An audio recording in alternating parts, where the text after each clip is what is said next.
இந்துக்கள் தாயகம் இந்துஸ்தானம் இது இந்துக்கள் கட்டிய கோயிலடா. பாரத தாயிங்கு தெய்வமடா, இந்த பக்தியில் சக்தி பிறக்குதடா. உதிரத்தை பாலாக்கி ஊட்டிவிட்டால் எங்கள் உள்ளத்தில் தர்மத்தை மூட்டிவிட்டால், நாவினில் சுவையாக நாசியில் மூச்சாக நாடி நரம்பில் நிலைத்துவிட்டால், தெய்வ வடிவங்கள் பல கோடியானாலும் தெய்வ சக்தி எங்கள் தாயவளே. எந்த கோயிலிலும் காட்சியளிப்பவள் எம்முயிர் பாரத தேவியடா. விடுதலை வந்தது என்று சொல்லி நம்மை ஆட வைத்தார், பல்லு பாட வைத்தார். உண்மையிலேயே நமக்கெல்லாம் மிகுந்த ஒரு சிந்தனை கொடுத்திருக்கார் சுவாமிஜி, அவர்களுக்கு மன்மார்ந்த நன்றிகள். அடுத்ததாக மன்னிய மங்களமூர்த்தி அவர்கள் அமர்ந்தே. இன்னைக்கு நம்ம கூடியிருக்கிறது வங்கதேச இந்து உரிமை மீட்பு குழு கருத்தரங்கம். சுவாமிஜி நமக்கு சொன்னது நம்ம எப்படி இருக்கணும், என்ன செய்யணும் அப்படின்னு வச்சு சொல்லிட்டாரு. எனக்கு அப்புறம் ஆதரணிய ஸ்ரீராம்ஜி பேசுவார், நம்ம என்ன பண்ணணும் அதையும் சொல்லுவார். நான் இடைப்பட்ட காலத்தில் ஒரு அரை மணி நேரம் இந்த பங்களாதேஷோட பயணத்தை ஒரு பிரீஃபாக சொல்லிடுறேன். 1946 பாரதம் துண்டாடப்படும் தெரியும் சொல்லிட்டாங்க. வெஸ்ட் பாகிஸ்தான் ஈஸ்ட் பாகிஸ்தான் பிரிஞ்சிடும் அப்படின்னு பேசியாச்சு, முடிவு பண்ணியாச்சு. முடிவு பண்ணும்போது அதை எதிர்த்த 2 முக்கியமான தலைவர்கள், ஒன்று டாக்டர் பாபா சாஹேப் அம்பேத்கர், இன்னொருத்தர் விநாயக் தாமோதர் சவர்கர். 2 பேருமே வஞ்சிக்கப்பட்ட தலைவர்கள். அதுல பாபா சாஹேப் அம்பேத்கர் ஒரு புத்தகம் எழுதினார் 1946, Pakistan or partition of India. அது எல்லாரும் படிக்க வேண்டிய புத்தகம். அது படிச்சோன்னா அவர் சொன்ன ஒவ்வொரு வார்த்தையும் இன்னைக்கு நிஜமாயிட்டு. ஒவ்வொரு வார்த்தையும் அதில் சொன்ன விஷயம் நான் முழுக்க சொல்ல போறதில்லை, படிச்ச தெரிஞ்சிடும். ஆனால் அதில் சொன்ன விஷயம் என்னன்னா, மத அடிப்படையில் ஒரு நாடு பிரியுது அப்படின்னா அப்போ முழுமையான எக்ஸ்சேஞ்ச் ஆஃப் பாப்புலேஷன் இருக்கணும். இல்லாட்டி எந்த காரணத்துக்காக பிரிஞ்சதோ அதுவே திருப்ப வரும், நம்மளை ஆடுறதுக்கு திருப்ப வரும் அப்படின்ற விஷயத்த வேற யாரும் சொல்ல, டாக்டர் பாபா சாஹேப் அம்பேத்கர் இந்த பொறுத்த தெளிவாக சொல்லியிருக்காரு. அதை விட பல விஷயங்கள் சொல்லியிருக்காரு, அதை இப்போ நான் பேச விரும்பல. இப்போ அந்த சூழ்நிலையில் 1946 ஈஸ்ட் பாகிஸ்தான், கிழக்கு பாகிஸ்தான் என்ன பாப்புலேஷன் ஆஃப் ஹிந்துஸ் அப்படின்னு பார்த்தோம்னா 32% இருந்தது 1946. அப்போ சென்சஸ் இல்லை, சென்சஸ் எடுத்தது முன்னாடி குத்து மதிப்பாக சொன்ன ஃபிகர்ஸ் வந்து 32%. அதுக்கப்புறம் 1971 பங்களாதேஷா மாறுது, புது நாடு உருவாகுது. அப்போது 1972 சென்சஸ் நடக்குது. அந்த சென்சஸ் படி பார்த்தோம்னா அப்போ இருந்த மக்கள் தொகை வந்து 13%. அதன் பிறகு இப்போ 2022 எடுத்த மக்கள் தொகை, இந்து மக்கள் தொகை 7.95. இப்போ இன்னும் கம்மியாக இருக்கும், ஏன்னா இது நடந்த 2 வருஷம் ஆச்சு. அதே போல வெஸ்ட் பாகிஸ்தான் பிரிவினைக்கு பிறகு வெஸ்ட் பாகிஸ்தானோட இந்து பாப்புலேஷன் 12%. இன்னைக்கு அதோட சதவீதம் 1%. இப்போ வெஸ்ட் பாகிஸ்தான்லேருந்து யாரும் இந்தியாவுக்கு வரல, ஓடி வரல பிரிவினைக்கு அப்புறம். அங்கே எல்லாம் மதமாற்றப்பட்டாங்க. இப்போ மிச்சம் இருக்கிறது 1%. அது அவங்க கூட வந்து பேருக்கு தான் இருக்கிறாங்க, நடைப்பயணமாக தான் இருக்கிறாங்க. ஈஸ்ட் பாகிஸ்தான்லேருந்து, அதாவது பங்களாதேஷ்லேருந்து நிறைய பேர் தொடர்ந்து வந்திருக்காங்க. அது ஒரு கணக்கு சொல்றாங்க, குறைந்தபட்சம் ஒரு நாளைக்கு 630 பேர் தினசரி பங்களாதேஷ்லேருந்து இந்தியாவுக்கு வராங்க அப்படின்னு. இப்போ இந்த பிரிவினைக்கு அப்புறம் வெஸ்ட் பாகிஸ்தான் ஆட்சி, ஈஸ்ட் பாகிஸ்தான் ஆட்சி, இது ஒரு மத அடிப்படையில் பிரிந்த ஒரு தேசம். அப்போ அவங்க சந்தோஷமா இருக்க வேண்டியது தானே. ஆனால் என்ன நடக்குது, பிரிந்த உடனேயே வெஸ்ட் பாகிஸ்தானுக்கும் ஈஸ்ட் பாகிஸ்தானுக்கும் பெரிய சச்சரவு, வேற்றுமை. என்ன காரணம் அப்படின்னா வெஸ்ட் பாகிஸ்தானில் இருக்கிறவங்க தான் பிரைம் மினிஸ்டராக இருப்பாங்க, பிரசிடண்டாக இருப்பாங்க. அவங்களோட ஆட்சி மொழி உருது.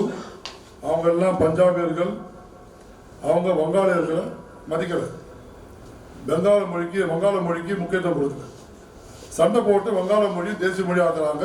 இருந்தாலும் அப்போ இருக்கிற ஈஸ்ட் பாகிஸ்தானில் முழுக்க உருது தான் பேசப்படுது. அதே போல் யார் வந்தாலும் ஆட்சியாளர் ஈஸ்ட் பாகிஸ்தானில் முழுக்க பஞ்சாப்ல என்ன வருவாங்க, இந்த வெஸ்ட் பாகிஸ்தான் தான் வருவாங்க. இது ஒரு பெரிய போராட்டம் வெடிச்சது. நடுவில் இந்தியன் முஸ்லீம் லீக்ல சுகர்வாதின்னு ஒருத்தர் இருந்தார் பங்களாதேஷ், ஈஸ்ட் பாகிஸ்தானில். அவர் பிரைம் மினிஸ்டர் ஆனார், பாகிஸ்தான் பிரைம் மினிஸ்டர் ஆனார். ஒரு காம்ப்ரமைஸ் செட்டில்மெண்ட்டாக இருந்தாங்க. ஆனால் அதுவும் நிறையா நிற்கலை. 1970 காலகட்டத்தில் இது பெரிய ஒரு போர் ஆயிடுச்சு. அது என்ன காரணம் அப்படின்னா, வங்காளத்தில் ஈஸ்ட் பாகிஸ்தானில் இருக்கிற பணம் வியாபாரம் அத்தனையுமே முழுக்க வெஸ்ட் பாகிஸ்தானுக்கு போகுது.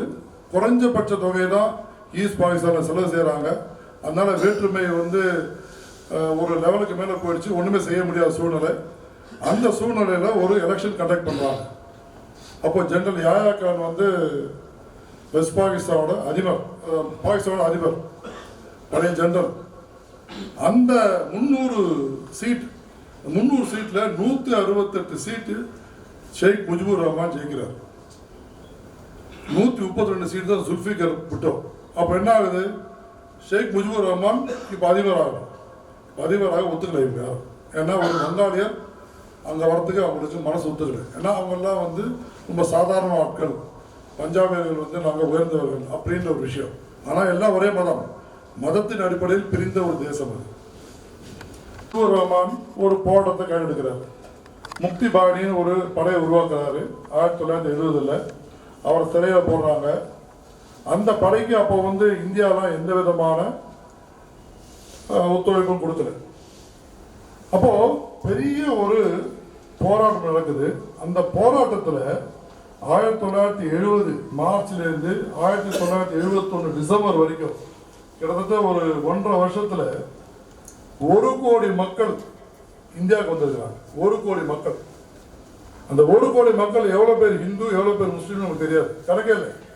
வந்தவங்க இங்க வரைக்கும் போகல, இங்கதான் இருக்கிறாங்க. அவங்க வந்தவங்க யாரும் கணக்கு தெரியாது நமக்கு. இதுல என்ன ஒரு ஆச்சரியமான விஷயம்னா, 10 லட்சம் பெண்கள் பலாத்காரப்படுத்தப்படுறாங்க. நம்பர்ல தப்பான நம்பர்லாம் இல்லை, கரெக்டான நம்பர். 10 லட்சம் நம்பர். 10 லட்சம் பேர் பெண்கள் பலாத்காரப்படுத்தப்படுறாங்க. 3 லட்சம் பேர் உயிர் இழக்கிறாங்க. வீடுகள் சூறையாடப்படுது. இதுல என்ன விஷயம் அப்படின்னா, இதுல அதிகமா இருக்கிறவங்க முஸ்லிம்ஸ் தான். அவாமி லீக்ல இருக்கிறவங்க முஸ்லிம்ஸ் தான் அதிகமா இருக்கிறாங்க. இந்துக்கள் அவங்களுக்கு துணை நிற்கிறாங்க. என்ன காரணம் அப்படின்னா, இவங்களுக்கு தனியா கட்சி ஆரம்பிக்கிற தைரியம் இல்லை, சார்ந்தே இருந்தாச்சு. 1947 இருந்து 1971 இந்த போர் நடக்கிற வரைக்கும் முழுக்க இவங்க இந்துக்கள் எவ்வளவு கஷ்டப்பட்டாலும் நமக்கு யாரோ ஒருத்தர் சப்போர்ட் இருக்கணும்ன்ற ஒரே ஒரு நம்பிக்கையில அவாமி லீக பிடிச்சிட்டே இருக்கிறாங்க.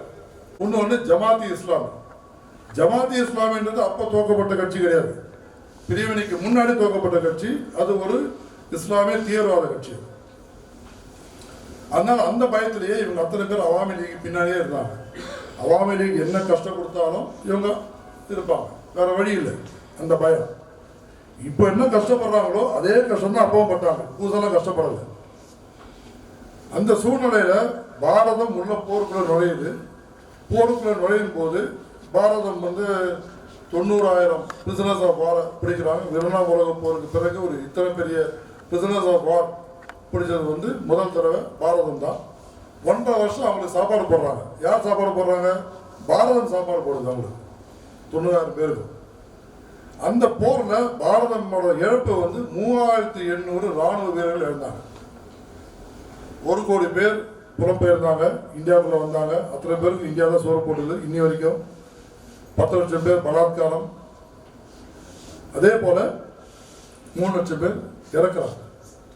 இதுல இந்த காலகட்டத்தில் என்ன பண்றாங்க அப்படின்னா, ஆபரேஷன் சர்ச் லைட் அப்படின்னு ஒரு ஆபரேஷனை ஜெனரல் டிகா கான் வெஸ்ட் பாகிஸ்தான்லேருந்து ஒரு ஜெண்டலில் போடுறாங்க இதை முறியடிக்கிறதுக்காக. அவங்க என்ன பண்ணுவாங்க அப்படின்னா, ஜமாத்தி இஸ்லாமியை வந்து டெய்லி போய் ஒவ்வொரு வீடாக போய் எந்த வீடு ஹிந்துஸ்ன்னு பார்ப்பாங்க. எச்சுன்னு எழுதிட்டு வருவாங்க, பெயிண்ட் அடிச்சுட்டு வருவாங்க. அலிபாபா அது மாதிரி எச்சுன்னு பெயிண்ட் அடிச்சுட்டு வருவாங்க. அடுத்த நாள் காலையில் பாகிஸ்தான் ஆர்மி போய் அந்த வீட்டை சூறையாடும், பெண்களை பலாத்காரம் பண்ணுவாங்க, எரிப்பாங்க. இது எப்போ தெரிய வந்ததுன்னா, ஆண்டனி மெஸ்கார்னஸ் அப்படின்னு ஒரு பிரபல ஜேர்னலிஸ்ட், அவர் பாகிஸ்தான் இருந்தார், கோவாவில் பிறந்த ஜேர்னலிஸ்ட், பாகிஸ்தானுக்கு புலம்பெயர்ந்தார். அவர் அங்கேருந்து தப்பிச்சு போய் லண்டனில் போய் இதை கொடுக்குறார். இதை படித்த பிறகுதான் முழுக்க வந்து உலகம் முழுக்க சப்போர்ட் வருது. இதை பார்த்த பிறகுதான் இந்திரா காந்தியுமே வந்து சரி இது உண்மைதான் போல இருக்குன்னு சொல்லி அடுத்த ஸ்டெப்புக்கு போறாங்க போருக்கு. அவர் சொல்ற விஷயம் என்னன்னா, ஈவினிங் ஆபீசர்ஸ் கிளப்ல ஒவ்வொரு ஆர்மி ஆபீசரும் பேசுவாங்க. இன்னைக்கு 28 பேர் நான் கொன்னேன், 30 பேர் எரிச்சேன், இன்னைக்கு 4 பேர் தான் கொலை பண்ண முடிஞ்சது, இவ்வளவு பேர் தான் பலாத்காரம் பண்ணோம். இதெல்லாம் ஒரு பெருமையா பேசிப்பாங்க. இதை எழுதுறாரு. இது இங்க ஒண்ணு எதுனா பாரதம் எல்லா உலகம் முழுக்க போகுது இந்த விஷயம். அப்பேற்பட்ட கஷ்டத்துல, அப்பேற்பட்ட அந்த சூழ்நிலையில அதிகமா கஷ்டப்பட்டது இந்துக்கள் தான். அவங்க தான் ஈஸியா, ஏன்னா அவங்க யாரையும் சார்ந்து இருக்கிறாங்க. முஸ்லீம்கள் ஒரு ஜமாத் இருக்கிறாங்க, அவங்க வேற கட்சியா இருந்தாலும் ஜமாத்து இல்லை அவங்க ஒரு கூட்டம் வந்து காப்பாற்றும். இவங்களை காப்பாற்ற ஆளே இல்லை. 71 நடந்த விஷயம். 71 முடிஞ்ச பிறகு ஒரு பாப்புலேஷன் சென்சஸ் எடுத்தாங்க. அந்த சென்சஸ் படி பார்த்தோம் அப்படின்னா 13%, 32% இருந்தவங்க 13% வந்துட்டாங்க ஒரு 30 வருஷத்துல. இதில் எவ்வளோ பேர் ஓடி போனாங்க, எவ்வளோ பேர் வந்து மதம் மாறினாங்க, எவ்வளோ பேர் இறந்தாங்க, எந்த கணக்கு யார்ட்டையுமே கிடையாது இன்னி வரைக்கும். 71 ஷேக் முஜிபுர் ரஹ்மான் அதிபர் ஆகிறாரு, அவாமி லீகோட கட்சியோட தலைவர். அவர் பண்ண சில ஊழல்கள்னாலையும் ஒரு பெரிய பஞ்சம் ஏற்பட்டது 74. அதன் பிறகு அவருக்கு ஒரு விஷயம், ஒரு பயம் வந்தது. என்ன பயம்னா, இந்த ஆர்மி திரும்ப பாகிஸ்தான் மாதிரி நம்மளே வந்து தாக்கிடுவாங்களோன்னு சொல்லிட்டு அவர் ஒரு தனி ஆர்மி ஒன்று வச்சிருந்தார், ரத்தி பாகனின்னு. அது ஒரு 34,000 பேர் கவர்மெண்ட் தான் வந்து செலவு செஞ்சது. அதனால அங்கே இருக்கிற ராணுவ வீரர்களுக்கு, ராணுவ தலைவர்களுக்கு இவர் மேலே பெரிய கோவம். அதனால் 1975 ஒரே காலையில் ஒரு 3:30 to 6 வீட்டுக்குள்ளே புகழ்றாங்க. 48 பேரை சுட்டு தள்ளுறாங்க. அதில் ஷேக் முஜிபுர் ரஹ்மானும் அவங்க ஒய்ஃப் இறந்துடுறாங்க. அவங்க 2 பொண்ணு ஒன்று தான் தப்பிச்சது. அது காரணம் என்ன அப்படின்னா, 2 பேரும் ஜெர்மனியில் இருந்தாங்க. அதில் ஒரு பொண்ணு தான் இப்போ ஷேக் ஹசீனா அதிபராக இருந்து இந்தியாவுக்கு ஓடி வந்தோம். இந்த போராட்டத்தில் ஜியாவுர் ரஹ்மான் ஜெனரல் ஒருத்தர் இருந்தார். அவர் தான் மறைமுகமாக சப்போர்ட் பண்ணுறாரு. அவர் பின்னர் சீஃப் ஆஃப் ஆர்மி ஸ்டாஃபாக இருந்து அவர் பங்களா அதிபராக அவர் ஒரு கட்சி ஆரம்பிக்கிறார், பங்களாதேஷ் நேஷனலிஸ்ட் பார்ட்டி அப்படின்னு. இப்போ 3 கட்சி இருக்கு, பெரிய கட்சி. ஒன்று அவாமி லீக், ஷேக் முஜிபுர் ரஹ்மானோட கட்சி. இன்னொன்று பங்களாதேஷ் நேஷனலிஸ்ட் பார்ட்டி, ஜியாவுர் ரஹ்மானோடது. 3வது ஜமாத்தி இஸ்லாமி, பாகிஸ்தான் சப்போர்ட் பண்ணக்கூடிய கட்சி. அது முழுவதும் தீவிரவாத கட்சி ஜமாத்தி இஸ்லாமி. பங்களாதேஷ் நேஷனலிஸ்ட் பார்ட்டி பாதி தீவிரவாத கட்சி. என்ன காரணம் அப்படின்னா, இப்போ அவாமி லீக்கு ஒரு பெரிய கூட்டம் இருக்கு, நமக்கு ஒரு கூட்டம் வரணும்னா தீவிரவாதம் பண்ணாதான் கூட்டம் வரும்னு சொல்லி அவங்க ஒரு கூட்டத்தை உருவாக்குறாங்க. இப்போ 1980 ஜியாவுர் ரஹ்மானும் கொலை செய்யப்படுகிறார். அவரோட மனைவி தான் காலிதா ஜியா, பங்களாதேஷ் நேஷனலிஸ்ட் பார்ட்டியோட அது பிரசிடென்ட் ஆகிறாங்க. அவங்க தான் அடுத்தது பங்களாதேஷோட அதிபராக ஆகிறாங்க. அப்போ 1980 2009 வரைக்கும் இவங்க மாறி மாறி மாறி 2 பேரும் பதவிக்கு வராங்க. எப்பெல்லாம் பங்களாதேஷ் நேஷனலிஸ்ட் பார்ட்டி பதவிக்கு வருதோ, ஜமாத்தி இஸ்லாமி அவங்க கூட சேர்ந்துக்கும். இந்துக்களுக்கு கஷ்டம், நல்ல சூறையாடுவாங்க. அவங்களோட கமர்ஷியல் எஸ்டாப்ளிஷ்மெண்ட் பிஸ்னஸ் நடக்காது. அவங்களுக்கு எந்த பெரிய பொறுப்பும் கிடையாது. நீங்கள் ஒரு சீஃப் ஜஸ்டிஸாவோ, ஒரு பெரிய மினிஸ்டராவோ, இல்லை ஒரு முக்கியமான அதிகாரம் உள்ள பதவியோ கிடையாது. அவங்களுக்கு என்ன பதவி வரும்னா, வேலை செய்யக்கூடிய பதவி. அதாவது ஒரு லெக்சரரா, டாக்டரா, கார்பரேஷனில் ஒர்க் பண்ணுறவரா, வேலை செய்யக்கூடிய பதவி இருக்குமே தவிர அதிகாரம் உள்ள பதவி கிடையாது. அவாமி லீக் சார்ந்து இருக்கிறதுனால இந்துக்களுக்கு ரொம்ப தொந்தரவு இருக்காது. அதனால் வந்து யாராவது அடித்தாலும் ஒன்றும் செய்ய முடியாது, பெருசாக பாதுகாப்பு இல்லை. ஏன்னா இவங்க அடிமை வாழ்தான் வாழ்ந்துட்டு இருந்தாங்க. 2ஆம் கட்ட குடிமகன் தான் இருந்தாங்க. 2001 இது எந்த அளவுக்குன்னு சொல்றதுக்கு ஒரு சின்ன எக்ஸாம்பிள். 2001 அவாமி லீக் தோக்குது. பங்களாதேஷ் நேஷனலிஸ்ட் பார்ட்டி ஜமாத்தி இஸ்லாமிய வந்து பதவிக்கு வருது. அந்த டைம்ல ஒரு பூத், சிதகாலம் பார்த்த ஒரு பூத், அந்த பூத்துல 200 இந்து பெண்கள் அவாமி லீக்கு சப்போர்ட் பண்ணாங்கன்ற ஒரே ஒரு காரணத்தாக ஓப்பன் வெளியில, திறந்த வெளியில பலாத்காரம் செய்யப்படுறது, கூட்டு பலாத்காரம். அது இது ஒரு பாடம். இனிமே யாரும் அவாமி லீக்கு வந்து வேலை செய்யக்கூடாது. இந்துக்கள் அவாமி லீக்கு வேலை செய்யறதுக்கு காரணம் அவங்களுக்குள்ள எந்த அபக்ஷனும் கிடையாது. அவங்களுக்கு நாதி இல்லை, தலைமை இல்லை, ஒற்றுமை இல்லை, இந்து சங்கடம் இல்லை. அதான் ஒரே காரணம். பயத்தில் இருக்கிறதுனால நமக்கு யாராவது சப்போர்ட் பண்ணுவாங்கன்னு ஒரே நம்பிக்கையில சார்ந்திருந்தாங்க, அவ்வளவுதான். இது தொடருது. இந்த சூழ்நிலை தான் 2009 ஷேக் ஹசீனா வராங்க. அந்த தடவையும் தோக்கத்துக்கு உண்டான ஒரு சூழ்நிலை இருந்தது. என்ன சொல்லப்படுதுன்னா, பாரதத்தோட சப்போர்ட்னால ஷேக் ஹசீனா பவருக்கு வந்துட்டாங்க. அதன் பிறகு தொடர்ந்து 2024 வரைக்கும் அவங்க ஷேக் ஹசீனா இருந்ததுக்கு காரணம் பாரதம் தான். பாரதம் என்ன ஷேக் ஹசீனா வந்திருக்க மாட்டாங்க. அதனால அங்க இருக்கிற பிற முஸ்லிம்கள் எல்லாருமே ஷேக் ஹசீனா மேல கோவப்பட்டாங்களோ போல பாரத் மேல கோவப்பட்டாங்க. நம்ம ஒரு புது நாட்டை உருவாக்கி கொடுத்துருக்கோம். அந்த நாடு இல்லை அப்படின்னா அவங்க அத்தனை பேர் அடிமைகள், வெஸ்ட் பாகிஸ்தானுக்கு அடிமைகள். அந்த நன்றி இல்லாம அவங்க இப்படி ரியாக்ட் பண்றதுக்கு என்ன காரணம் பல தடவை யோசிச்சிருக்கேன். நான் வந்து பாகிஸ்தான் போயிருக்கிறேன், பங்களாதேஷ் போயிருக்கிறேன். அவங்க கூட பல என்னைக்குமே பாகிஸ்தானிஸ்ட் பேசும்போது அவங்க ஒரு காட்டவனா இருக்க மாட்டாங்க, ஃப்ரெண்ட்லியா பேசுவாங்க. நான் பார்த்த வரைக்கும் எந்த பாகிஸ்தானி நான் பேசுற வரைக்கும் ஒரு 100-150 பேர் பேசியிருப்பேன். யாருமே வந்து ஒரு பகைமை உணர்ச்சியோட படிச்சா பேச மாட்டோம். ஆனா பங்களாதேஷில் பார்த்த வரைக்கும் படிச்ச அத்தனை பேர் நமக்கு பாரத எதிராக தான் இருப்போம். ரொம்ப யோசிச்சு என்ன காரணம். ஆனா அவங்க சொல்ற காரணம் என்னன்னா, பாரதம் அவாமி, அதாவது இந்துக்கள் அனைவரும் அவாமி லீகுக்கு சப்போர்ட் பண்றாங்க. அது வந்து ஜமாத்தி இஸ்லாமிய ஆட்களுக்கும் பிஎன்பி ஆட்களுக்கும் பிடிக்கல. அவங்க தான் பெரும்பான்மையானவர்கள், ஒரு 70%. 70% பங்களாதேஷிஸ் இந்தியாவுக்கு அகைன்ஸ்டா இருக்கிறாங்க அப்படின்னு ஒரு நரேட்டிவ் இருக்கு. ஆனா அப்படி இல்லாட்டி கூட 1971 முன்னாடி நம்ம இருந்த ஒரு 20% மக்கள் அவங்க எல்லாம் காணாம போயிட்டாங்க. எப்படி போனாங்க? அப்போ வந்து அவாமி லீக் கொண்டுதான் இருந்தது, வேற யாரும் இல்லை. அப்போ இது ஒரு பொய்யான பிரச்சாரம். இப்போ 2024 ஆகஸ்ட் 5 ஷேக் ஹசீனா அவங்க நாட்டை விட்டு ஓடிடுறாங்க, வந்து இந்தியாவில் தஞ்சம் அடைஞ்சிடுறாங்க. 1900 ஒரு ஜூன் வாக்கில் supreme court, Bangladesh supreme court ஒரு தீர்ப்பை கொடுக்குது. 30% கோட்டா பங்களாதேஷில் யாரெல்லாம் சுதந்திரத்துக்காக பாடுபட்டாங்களோ அவங்களோட வழித்தோன்றல்களுக்கு படிப்பிலையும் வேலை வாய்ப்பிலையும் உங்களுக்கு 30% அப்படின்னு இடஒதுக்கீடுன்னு சொன்ன உடனே பெரிய போராட்டம் வெடிக்குது. என்ன காரணம்னா, கிட்டத்தட்ட 1 கோடி இளைஞர்களுக்கு வேலை இல்லை. அதனால அவங்களுக்கு எல்லாம் கோவம் வருது. அவங்க எல்லாம் போய் தெரிவாங்க வராங்க. இந்த கூட்டம், இந்த புரட்சியில ஸ்டூடெண்ட்ஸ் ரெவல்யூஷன் சொல்லப்படுற புரட்சியில இந்துக்கள் இருந்தாங்க. நீங்க போட்டோ வீடியோ பார்த்துருக்கலாம். வீடியோவில் ஒரு விஷயம் தெரியும், யாருமே புர்கானில, எல்லாமே சாதாரண செல்லார் கம்பெனிஸ் சாரீஸ் போட்டு தான் வந்தாங்க. இப்போ அதே புரட்சி நடக்குது. இப்போ ரோட்ல நீங்க பாத்தீங்கன்னா பெண்கள் இல்லை, ஆனா எல்லாம் புர்கா போட்டு தான் இருக்காங்க வரவங்க. ஸோ இப்போ யார் புரட்சி பண்ணாங்களோ அந்த புரட்சி பண்ணவங்க இப்போ இல்லை ரோட்ல. அந்த மாணவர் புரட்சி நீங்க யாருமே இல்லை. இப்போ அந்த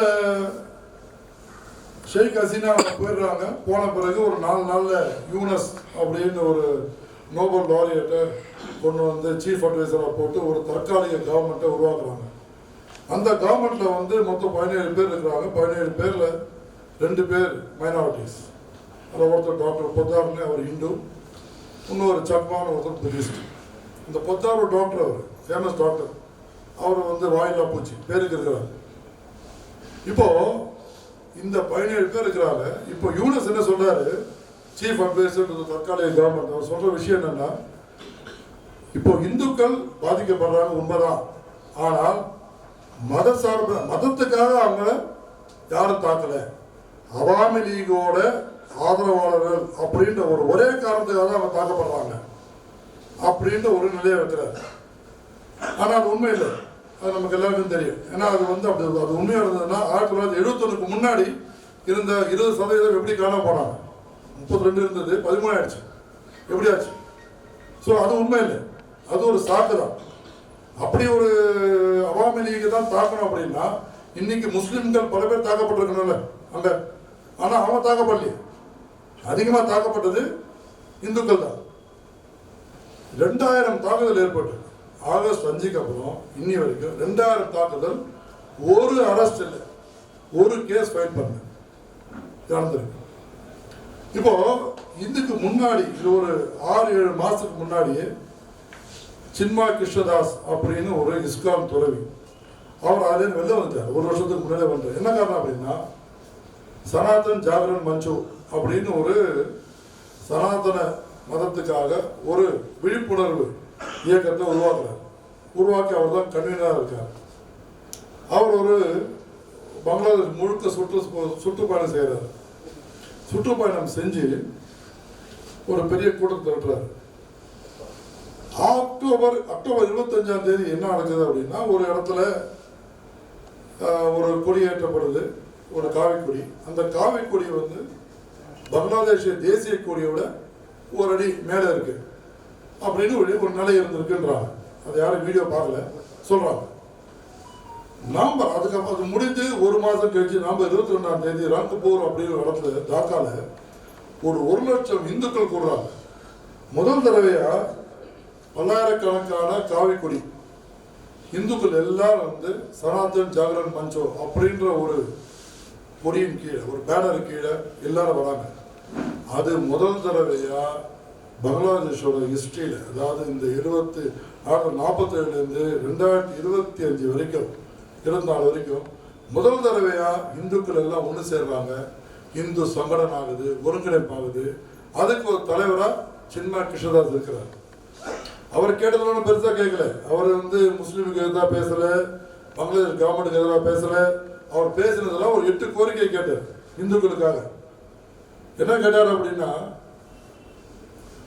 இந்துக்களுக்காக தனி ஒரு மைனாரிட்டிஸ் மினிஸ்ட்ரி அமைக்கணும், அதுக்கு ஒரு இந்து மினிஸ்டரா இருக்கணும், ஒரு தனி கோர்ட் அமைக்கணும் ட்ரைபுனல் மாதிரி, ஏதாவது ஒரு இந்துக்கள் மேல ஒரு தாக்குதல் நடந்தால் உடனே விசாரிக்கப்படணும், சில கோட்டா வேணும் அப்படின்னு சில 8 கோரிக்கை வச்சார். அது கூட வந்து சொன்னாரை தவிர பெருசா வற்புறுத்தி எதுவும் பேசல, கோரிக்கை தான் வச்சாங்க.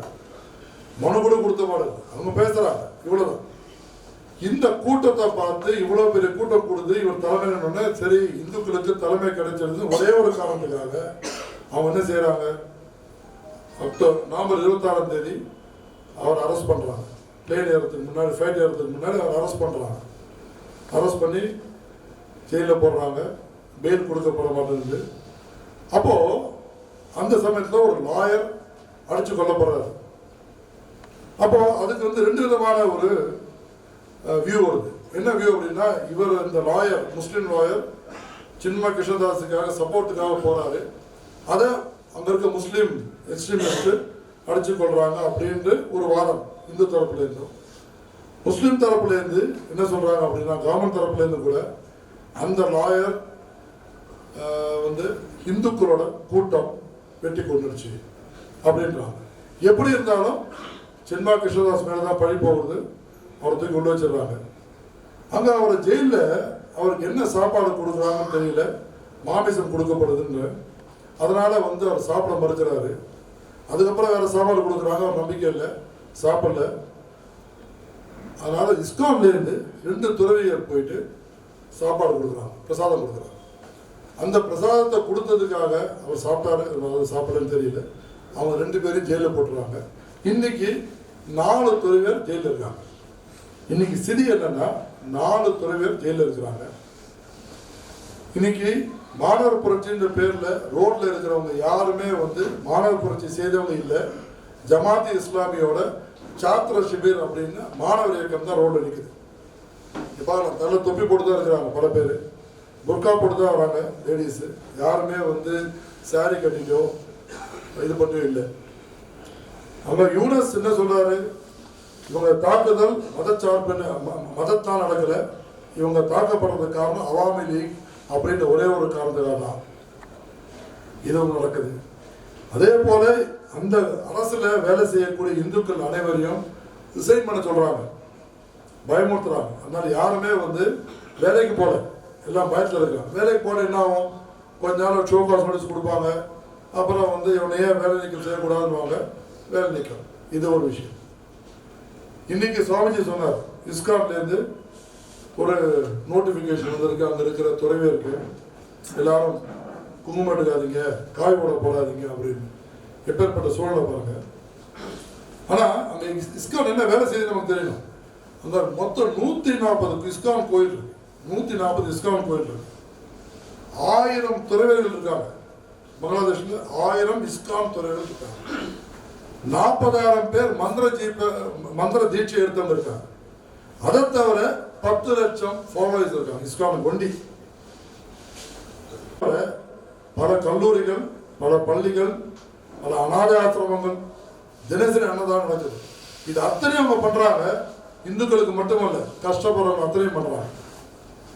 1971 வார் நடந்தது. 1974 பெரிய பஞ்சம் நடந்தது. அப்போ இஸ்கானோட தலைவர் பகத் பிரபுபாதா இருந்தார். 1971 இருந்தார். அவர் என்ன பண்றாரு, அவர் பிறந்தது பெங்கால், அவர் பெங்காலியர். அதனால அவருக்கு வங்கதேசத்து மேல ஒரு பாசம் உண்டு. அவர் என்ன செய்யறாரு, முழுக்க அப்போ இஸ்கான் இந்த அளவுக்கு பெரிய இயக்கம்லாம் கிடையாது, சாதாரண இயக்கம் தான். அவருக்கு பங்களாதேஷ்ல உணவு ஏற்பாடு செய்யறாரு எல்லாருக்கும். அது வந்து இன்னி வரைக்கும் பேசப்படுது. முஸ்லிம்களே பேசுறாங்க, பங்களாதேஷ் நேஷனலிஸ்ட் பார்ட்டியே பேசுறாங்க, ஜமாத் இஸ்லாமியும் பேசுறாங்க, அவங்களும் ஒத்துக்கிறாங்க இந்த விஷயத்தை. ஆனால் இவ்வளவு செய்தும் இதுக்கு இஸ்கானை வந்து பேன் பண்ணும் அப்படின்னு அங்க இருக்க அட்டார்னி ஜெனரல் சொல்றாரு. என்ன சொல்றாரு, இஸ்கான் ஒரு தீவிரவாத இயக்கம், பேன் பண்ணணும், தடை செய்யணும் அப்படின்னு. ஆனா இஸ்கான் இயக்கம் 152 நாட்டில் இருக்கு. இஸ்கான் போன வாரம் பிரிட்டிஷ் பிரதமர் இஸ்கான் கோயிலுக்கு போயிட்டு வந்திருக்கிறார். இப்போ ட்ரம்போட கேபினெட்ல இருக்கிற துல்சி கபாட் அப்படின்ற ஒரு பெண்மணி நேஷனல் செக்யூரிட்டி கவுன்சிலோட ஹெட், கன்வீனர் போது அப்படின்னா ஒரு 10. இவ்வளவு இருந்துமே அவங்க பங்களாதேஷ் வந்து இஸ்கானை பேன் பண்ண அப்படின்றாங்க. அதை தவிர பங்களாதேஷோட கான்ஸ்டியூஷன் இருக்கிற செக்குலரிசம் தேவையில்லை, ஸோ இஸ்லாமிய நாடாக அதை மாற்றணும் அப்படின்றதுக்கு உண்டான முயற்சியை அவர் முன் வச்சாச்சு. இது அவரோட பேச்சு, அதுதான் வந்து மையக்கருவா இருக்கு. இப்போ இன்னொரு விஷயம் நடக்குதாங்க. அங்க சில பேச்செல்லாம் பேச ஆரம்பிச்சிட்டாங்க. என்ன பேச ஆரம்பிச்சிட்டாங்க அப்படின்னா, பங்களாதேஷ் ஒன்று நம்ம நாடு இல்லை. இப்போ இருக்க வெஸ்ட் பெங்கால் இருக்கு, வெஸ்ட் பெங்கால், பார்ட்ஸ் ஆஃப் பிஆர்ல கொஞ்சம், ஒடிசாவில் கொஞ்சம், இதெல்லாம் கூட வங்கதேசம் தான், பங்களாதேஷ் தான் அப்படின்ற ஒரு விஷயமும் வெளில வருது. அதே போல இந்துக்கள் எல்லாம் வெளில போகணுன்ற கோஷமும் தீவிரமாகுது. இந்த சூழ்நிலையில ஒரு 65 இஸ்கான் துறைவர்கள் அங்கேருந்து ஓடி வரதுக்கு தயாரா இருக்காங்க. பங்களாதேஷ் பார்டர்ல வெஸ்ட் வரைய பாக்குறாங்க. அவங்க முடியாதுன்னு சொல்லி திரும்ப அனுப்பப்படுறாங்க. என்ன காரணம் அப்படின்னா, அவங்க வந்தாங்க அப்படின்னா முழுமையான கதை தெரிஞ்சிடும், என்ன நடக்குது அப்படின்றது. நான் பார்த்துருப்போம், இது வரைக்கும் 4 கோயில்கள் முழுமையாக சிதைக்கப்பட்டுள்ளன. அதில் ஒரு கோயில் எரிச்சிட்டாங்க, இஸ்கான் கோயில். வீடியோ பார்த்துருப்போம், கோசாலால மாடு அடிக்கிறாங்க. இந்த மாடு பாவம் அடிச்சு கீழே வந்துடுது மாடு, அதுக்கு மேலே ஒன்றும் கற்றுக்கொள்ள முடியாது. அதை பார்த்துருப்போம் இல்லையா? ஸோ இதுதான் இன்றைய சூழ்நிலை பங்களாதேஷ். நம்ம இப்போ இன்னொரு விஷயத்துக்கு வருவோம். 1947 பிரிவினைக்கு முன்னாடி நம்ம நாட்டில் இருந்த முஸ்லீம் பாப்புலேஷன் 25%, 75%, 73% என்னமோ ஹிந்துஸ், மிச்சம் கிறிஸ்டியன்ஸ்.